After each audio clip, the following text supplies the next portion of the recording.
আপনার আমার তওবা কবুল হয়েছে কিনা এর লক্ষণ কি? আজকে 4টি লক্ষণ আপনাদের সামনে পেশ করব। প্রত্যেকে নিজেকে যাচাই করুন যে আমি যে ভুল ভ্রান্তি করেছি, গুনাহ করেছি, তো আমার কি তওবা কবুল হয়েছে না রিজেক্ট? আমার মুখে ছুঁড়ে ফেলে দেওয়া হয়েছে, তওবা আল্লাহ কবুল করেননি। সম্ভব করলেই শুধু আস্তাগফিরুল্লাহ পড়লেই হয়ে যাবে, হ্যাঁ?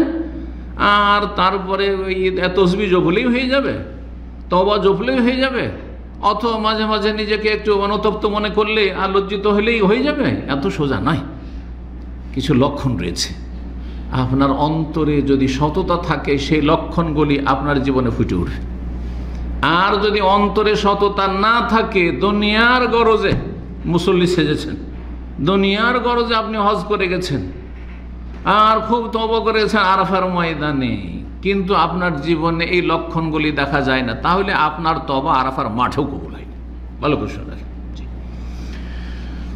1 নম্বর হচ্ছে আইয়াকুন আল মুসলিম বাদা তওবাতে খায়রা মিম্মা কানা ক্বাবলাহা। তওবা করার আগে যে অবস্থায় ছিল তার চাইতে ভালো যেন তার আকীদা, ইবাদত, আখলাক, চলাফেরা, চালচলন হয়ে যায়। লোকটা একবারে পরিবর্তন হয়ে গেছে। কোথায় ছিল এই লোক আর এখন কেমন হয়েছে? এখন কেমন হয়েছে? একজন মুসলিম, তার গল্প করে আমাদের ইসলামিক সেন্টার মুসলমান হয়েছে, আর তারপরে সে দায়ী হয়েছে। যখন কাফের ছিল তখন থেকে বিবাহিত, সে মদখোর ছিল, নেশাখোর ছিল, আর তারপরে তার অনেক মেয়েদের সাথে অবৈধ সম্পর্ক। যেহেতু সে ফিলিপাইনের, আর ফিলিপাইনে বুঝতে পারছে এখানে পাশ্চাত্য সভ্যতা, সেখানে নর নারীর কোনো পার্থক্য নেই, তো সেখান থেকে সৌদি আরব আসে, আর আলহামদুলিল্লাহ এখানে এসে হেদায়েত নসিব হয়। হেদায়েত হওয়ার পরে স্ত্রীর কাছে গিয়েছে, যাওয়ার পরে নেই তার মদ, নেই তার সিগারেট, কোনো নেশা নেই, কিচ্ছু নেই, কোনো বেগানা নারীর সাথে তার কোনো সম্পর্ক নয়, এতগুলি তার গার্লফ্রেন্ড ছিল, কিছুই নেই। তখন বলছে, তুমি তো ফার্নান্ডেজ, সেই ফার্নান্ডেজ ছিলে, এখন মনে হচ্ছে অন্য কোনো ফার্নান্ডেজ তুমি এসছো, তুমি সেই লোক না, তুমি সেই লোক না, যেই হাজব্যান্ড তুমি স্বামী আমার ছিলে, সেই স্বামী তুমি না এখন। এটা হচ্ছে তওবা। যে আপনার আশেপাশের সবাই বুঝতে পারছে যে এই লোকটি সেই লোকটি না, যে 1 বছর 2 বছর আগে সৌদি আরব গেছে অথবা বাইরে গেছে, আর হঠাৎ করে এসে আরে গ্রামে এসে লোকটা পাল্টিয়ে গেছে। আমাদের সমাজের অনেকে হয়েছে এইরকম, অনেকে হয়েছে। এক ছেলে আমাদের ইসলামিক সেন্টারের মাধ্যমে, বাংলাদেশি ছেলে, হেদায়েত হয়েছে।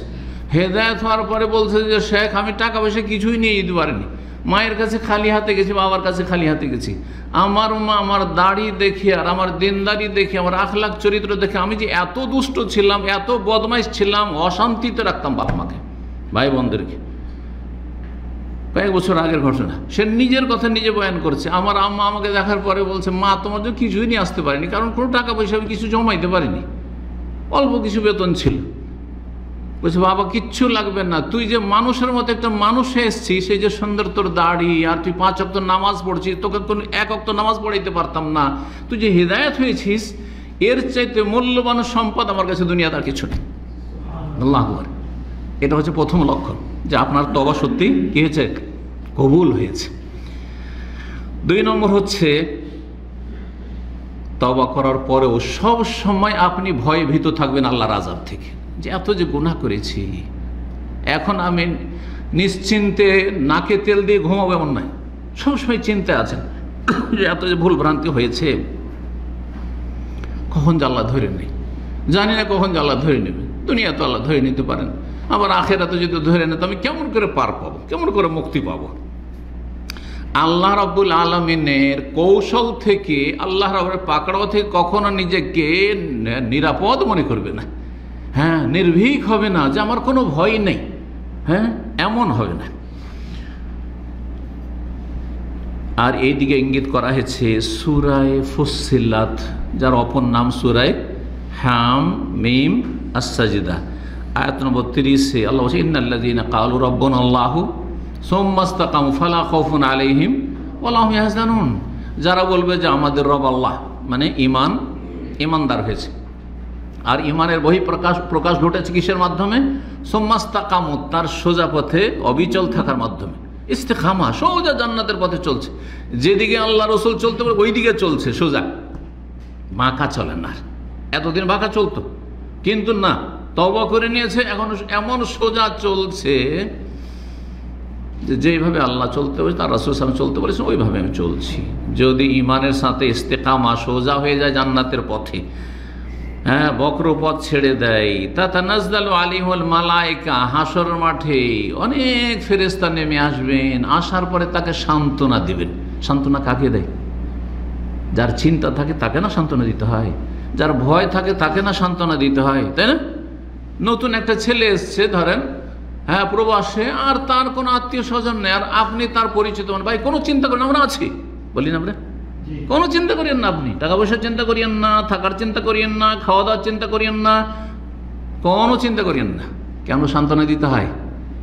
ভয় ভীত আছে, কি হবে আমার, কি হবে আমার, কি হবে আমার, নতুন মানুষ। জি, তো আল্লাহ বলছেন আল্লাহ তাখাফু ওয়ালা তাহজানু, ফেরেশতারা বলবেন যে ভয় করিও না, চিন্তা করিও না, ভয় করিও না, চিন্তা করিও না, বরং সুসংবাদ রয়েছে, জান্নাতের সুসংবাদ রয়েছে।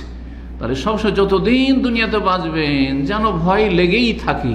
আল্লাহ, জীবনে অনেক ভুল হয়েছে, আল্লাহ অনেক ফরজ ওয়াজিব ছুটেছে, আল্লাহ তুমি মাফ করে দাও, আল্লাহ তুমি ধরিও না, দুনিয়াতে ধরিও না, আখিরাতে ধরিও না।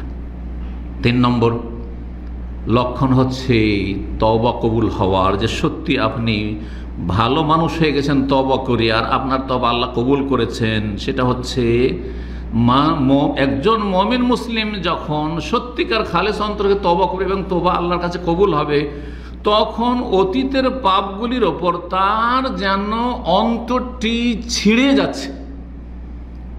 যাচ্ছে, তার এত তার কষ্ট হচ্ছে, মনোকষ্ট, মনে হচ্ছে যে আমার কলবে আঘাত হচ্ছে, যে হাই। জি, কেন? যে যত বড় নিজেকে অপরাধী মনে করবে তত বেশি অনুতপ্ত লজ্জিত হবে, আর তত বেশি তার অন্তরটা ফাটবে যে হায় আমি কি করেছি, হায় আমার কি হবে আল্লাহ। জি, তো যাতে করে অন্তর তার যেন ছিঁড়ে যাচ্ছে এই রকমের তার কষ্ট হয়, এটা প্রমাণ করে যে আল্লাহর আযাব ও শাস্তি পাকড়াও বলে তার অন্তরে অনেক ভয়ভীতি আছে, ভয়ভীতি আছে। এই নয় যে শুধু মৌখিক মন্ত্র পাঠ করে নিয়েছে। 4 নম্বর তওবা কবুলের লক্ষণ হচ্ছে বেশি বেশি নিয়মিত তওবা ইস্তেগফার এবং দোয়া করতে থাকবো আল্লাহর কাছে। এই না যে একবার আমি 5 বছর 10 বছর আগে এইরকম কবিরা গুনাহ করতাম, ফজর পড়তাম না, এখন অনেক দিন থেকে ফজর পড়ি, আর তওবা নেই। আমি আগে অনেক পাপ করতাম, এখন তওবা করে নিয়েছি, আর তওবা নেই। না না না, প্রতিদিন আপনি তওবার নবায়ন করবেন, বেশি বেশি তওবা, আস্তাগফিরুল্লাহ ওয়া আতুবু ইলাইহি, আস্তাগফিরুল্লাহ ওয়া আতুবু ইলাইহি, হ্যাঁ, আস্তাগফিরুল্লাহাল্লাযী লা ইলাহা ইল্লা হুয়াল হাইয়ুল কাইয়্যুম ওয়া আতুবু ইলাইহি, আল্লাহুম্মা ইগফিরলি ওয়া তুব আলাইহি ইন্নাকা আনতাত তাওয়াবুর রাহিম। বিভিন্নভাবে তওবা করবেন, নিজের ভাষায় তওবা করবেন। জি, এই জন্যই তো নবী সাল্লাল্লাহু আলাইহি ওয়াসাল্লাম এই শিক্ষা দেওয়ার জন্যই প্রতিদিন নবী সাল্লাল্লাহু আলাইহি ওয়াসাল্লাম 70 বারের বেশি তওবা ইস্তেগফার পড়তেন, 100 বার করে তওবা করতেন। কেন? উদ্দেশ্য হচ্ছে অনেক একটু পরপর তওবা, একটু পরপর তওবা ইস্তেগফার করছেন রাসূলুল্লাহ সাল্লাল্লাহু আলাইহি ওয়াসাল্লাম। হ্যাঁ, যিনি ভুল ভ্রান্তি থেকে মুক্ত, তিনিও এইভাবে তওবা ইস্তেগফার করতেন, শুধুমাত্র আমাদেরকে তরবিয়ত দেওয়ার জন্য, শেখানোর জন্য। আল্লাহ রাব্বুল বুঝার আমল করার তৌফিক দান করেন।